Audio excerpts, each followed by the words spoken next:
Proclamation.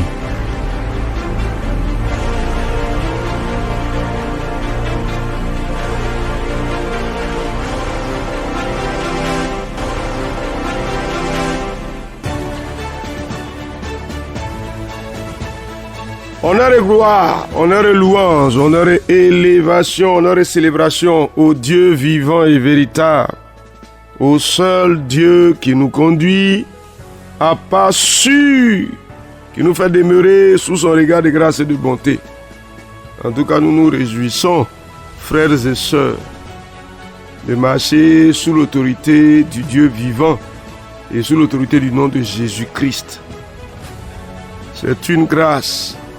C'est pourquoi c'est avec joie encore que nous nous tenons là, n'est-ce pas, à ce rendez-vous de la proclamation de la parole de Dieu. Seigneur, nous te bénissons et nous te rendons toute la gloire. Nous te louons parce que tu es digne de recevoir nos louanges. Merci de bénir ces instants et de recevoir nos actions de grâce, notre reconnaissance, l'expression de la joie de nos cœurs à cause de ce que tu fais pour nous et à cause de celui que tu es pour nous. Gloire, honneur et louange au nom de Jésus. Amen. Chers amis, on a des raisons de rendre grâce à Dieu, n'est-ce pas? Il faut, au parcours de la Bible, on se rend compte qu'il y a bien des raisons pour lesquelles nous devrions plutôt bénir le Seigneur et nous réjouir que de nous morfondre, de nous laisser embraser par le découragement, de relâcher, de démissionner, de fuir et même d'aller jusqu'à renoncer à la foi. Ou bien d'aller même jusqu'à des extrêmes comme le suicide. Dieu n'en a pas fini avec nous, amen. Il est toujours celui qui crée des opportunités au moment où on s'y attend le moins. Donc, croyons en lui. Croyons en lui. Je vais vous donner une raison de nous réjouir en l'Éternel. Je vais vous donner une raison de célébrer l'Éternel. Je vais vous donner une raison de glorifier le Dieu vivant et véritable. Et pour cela, nous allons lire le psaume 121. L'ensemble du psaume, il n'y a que 8 vers. Et nous allons lire ensemble. Cantique des degrés. Je lève mes yeux vers les montagnes. D'où me viendra le secours? Le secours me vient de l'Éternel qui a fait les cieux et la terre. Il ne permettra point que ton pied chancelle. Celui qui te garde ne sommeillera point. Voici, il ne sommeille ni ne dort, celui qui garde Israël. L'Éternel est celui qui te garde. L'Éternel est ton ombre à ta main droite. Pendant le jour, le soleil ne te frappera point, ni la lune pendant la nuit. L'Éternel te gardera de tout mal. Il gardera ton âme. L'Éternel gardera ton départ et ton arrivée dès maintenant et à jamais. On peut dire ensemble fort Amen.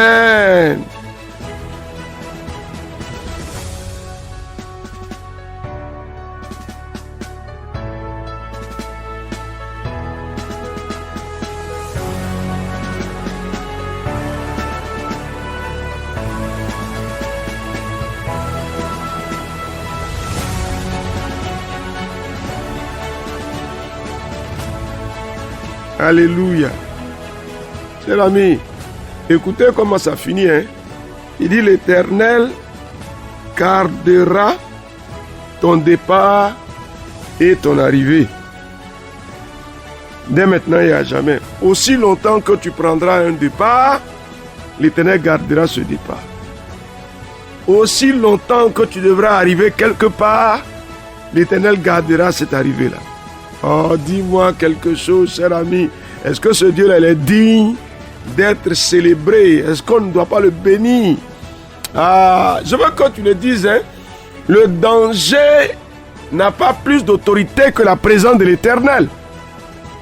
Tu comprends? Les pièges de l'ennemi sur le chemin n'ont pas plus de pouvoir que la puissance de Dieu. Il dit, garde ton départ et garde ton arrivée. il est entendu qu'entre le départ et l'arrivée, il y a le parcours que tu fais. Donc si ton départ est garanti et que ton arrivée est garantie, ça veut dire quoi? Ton parcours est garanti. Qu'est-ce que tu dis? Oh, cher ami, dis-moi quelque chose. L'Éternel garde mon départ, il garde mon arrivée, il garde mon parcours à chaque instant. Écoute ce qu'il dit, hein? Il dit dès maintenant et à jamais. C'est une règle, c'est une institution, c'est un principe auquel l'Éternel tient. Chaque fois que je prends départ, l'Éternel prend contrôle. Nom de Jésus, cher ami. Alléluia. Toutes les fois que je prends un départ, quel que soit le motif ou quelle que soit la circonstance, l'Éternel garde mon départ. Vas-y, déclare-le, cher ami. Il me garde quand je me lève. Il me garde quand je prends mon départ. Ah oui, cher ami. On peut même se limiter simplement aux circonstances de voyage. Quand tu prends un véhicule, au point de départ, l'Éternel te garde. Amen. Quand tu démarres ton véhicule le matin, quand tu démarres ta moto le matin, on dit que il y a beaucoup d'accidents de moto à Abidjan. Mais écoute-moi, si tu crois en l'Éternel, tu peux le déclarer maintenant. Quand je prends le départ le matin avec ma moto, l'Éternel me garde. Il te garde ou il ne te garde pas? Cher ami, dis-moi quelque chose. Ah oui. Et mon arrivée, l'Éternel l'a garantie. S'il garde ton départ, s'il garde ton arrivée, ça veut dire que l'arrivée là, elle est garantie déjà. Dès que tu pars, l'arrivée est garantie. Il y a une organisation céleste, il y a une disposition céleste qui protège les circonstances de ton arrivée. Cher ami, non, ça veut dire quoi? Tout mon parcours, je le déclare. Ah, l'Éternel me garde. Il me garde et il me conduit. Vas-y, cher ami, déclare-le, il me garde et il me conduit. Au nom de Jésus-Christ, il me délivre des pièges de l'ennemi. Au nom de Jésus-Christ, il me délivre des projets du malin. Au nom de Jésus-Christ, cher ami. Regarde par exemple sur nos routes, surtout au Carrefour. Des gens viennent jeter des choses bizarres. Ils viennent même casser des canaris. N'est-ce pas? Quel objectif? Ça dit que s'il y a un malheur sur moi, je viens le jeter ici. Celui qui passera là prendra ce malheur-là. Mais cher ami, tu ne prendras le malheur de personne. Non, je veux que tu dises quelque chose. Seigneur, dès que je pars, tout au long de mon parcours, jusqu'à mon arrivée, je n'hérite du malheur de personne. Au nom de Jésus-Christ, je passe les rues, je passe les carrefours. Aucun malheur ne s'attache à moi. Aucun projet d'accident ne s'attache à moi. Aucun projet de mort ne s'attache à moi. Au nom de Jésus, cher ami, dis quelque chose. Il faut le dire, s'il te plaît. Il faut dire quelque chose. Tu sais, on a une assurance à avoir. Hein. Moi, j'aime bien cette parole-là. Et cette parole-là et la parole qui précède, c'est les deux paroles avec lesquelles nous allons parler aujourd'hui. On reviendra là-dessus pour les autres fois. Donc, je lis le verset 7 et le verset 8. Le verset 7 et le verset 8. L'Éternel te gardera de tout mal. Il gardera ton âme. Ton âme, c'est ta vie. L'âme, c'est la vie qui est en toi. Et l'Éternel gardera ton départ et ton arrivée. Dès maintenant et à jamais. Le principe, c'est lequel? C'est que ta vie est sécurisée. Alléluia. Ah, cher ami, dis-moi quelque chose. Ma vie est sécurisée. Cher ami. Il me garde de tout mal. De tout malheur, il faut entendre. C'est-à-dire tous les mauvais desseins, projets, les mauvais plans contre moi sont nuls et de nul effet. Cher ami, beaucoup d'entre nous sont obligés de faire de longs voyages en voiture.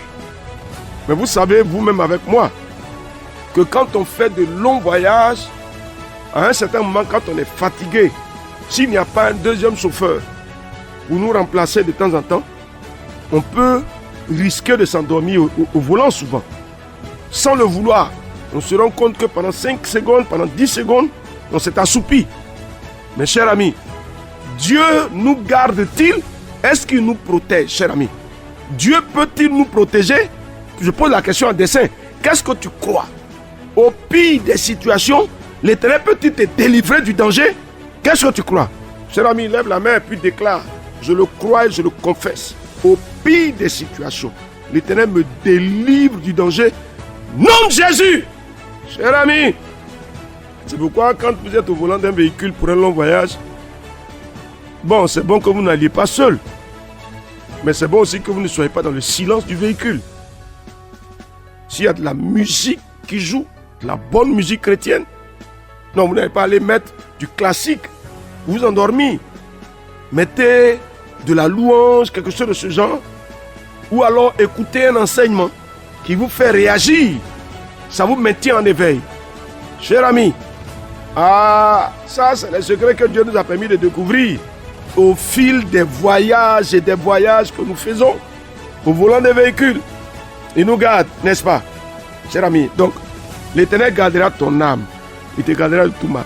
Donc, tu peux le dire, l'Éternel me met à l'abri des malheurs. Cher ami, dis-moi quelque chose. Tu le crois? Regarde, nous sommes dans le dernier semestre. Il n'y en a que deux, mais c'est le dernier, l'autre c'est le premier. C'est le dernier. S'il y a un premier, c'est qu'il y a un dernier. Cher ami. Et on est en train d'aller vers la fin du mois de septembre. Le mois de la vie. En septembre, là, ça nous donne la vie. Donc, aucun malheur ne s'approche de nous. Cher ami, dis-moi quelque chose. Aucun malheur. Mon âme, ma vie est gardée par l'Éternel. Cher ami, qu'est-ce que tu dis? Il me garde de tout malheur. Tous les pièges, il me garde. Tous les mauvais desseins, il m'en garde, il m'en préserve. Il me met à l'abri. Il me délivre. Cher ami, il me délivre au nom de Jésus-Christ. On ne voit pas toujours les choses, hein, cher ami.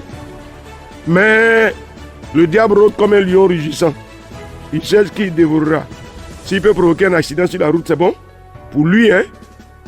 Mais nous, on est quoi? On est à l'abri, cher ami. Cher ami, on est à l'abri, mais on n'est pas à l'abri. Il faut le déclarer. Il faut le déclarer. Dieu est fidèle. Je peux te le dire. Moi, je peux en témoigner. Parce que dans ma vie, j'ai vécu au bas mot 8 à 9 accidents de la circulation. Et Dieu m'a fait sortir indemne à chaque fois. Parce que Dieu protège nos vies. Cher ami. Donc tu vois ce passage-là qui peut être un passage qui ouvre ta journée. N'est-ce pas? Quand tu veux partir, tu peux déclarer: l'Éternel me garde du mal. L'Éternel garde mon âme. Tu dis: l'Éternel garde mon départ et mon arrivée dès maintenant et à jamais. C'est pas ça? Tu peux dire ce passage-là, comme tu peux dire le psaume 118, le vers 24 et le vers 25. C'est ici la journée que l'Éternel a faite. Elle est pour nous une journée d'allégresse et de joie. L'Éternel nous donne le salut, nous donne la prospérité. Et tu dis aussi ces paroles. Donc on peut retenir le psaume 118, 24, 25. Et puis le psaume 121, 7, 8. N'est-ce pas? Des passages que nous dirons au lever du jour. Donc le psaume 118, 24, 25 avec notre famille à la maison. On peut dire ça.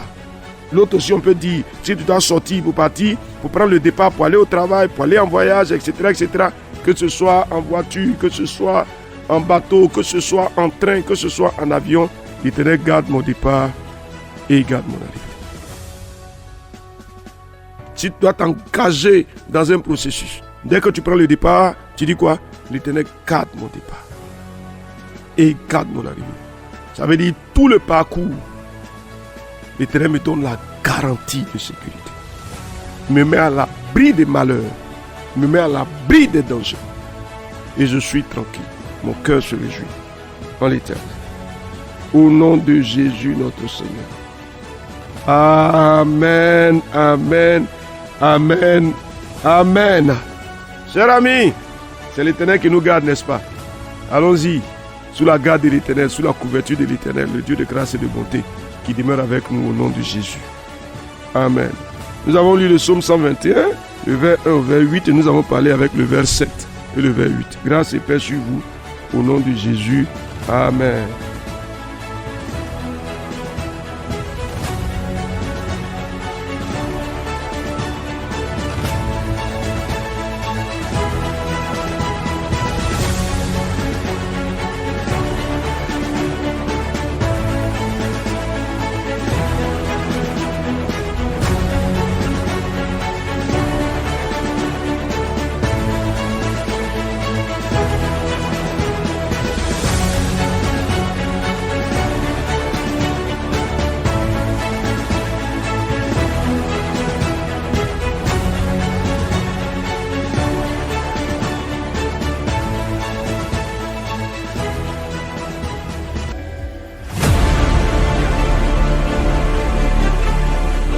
Proclamation.